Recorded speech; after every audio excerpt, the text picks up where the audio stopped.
不用花3年4个月来拜师学艺，只要你有心做，就可以做。83岁依旧身手利落，徐坤荣老先生弯着腰，全神贯注地拿电钻在木板上创作。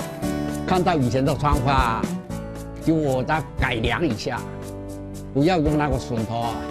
木头窗花本来是用榫头接起来的，徐坤荣试着用切割、挖洞镂空的方式完成。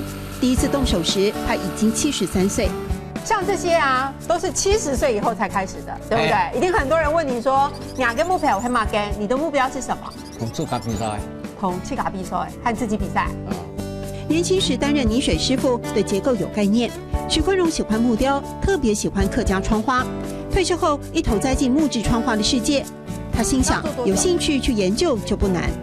头一件做的这个线条比较粗，现在做的就比较好一点了。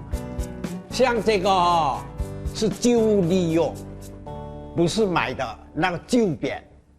以前的匾，以前的匾人家不要的。木质窗框美丽的图腾，让空间的氛围感、意境变得很不一样。10年累积近100面窗花作品，成了家里最抢眼的摆设。可以这个圆桌子可以上面放一块玻璃，很好。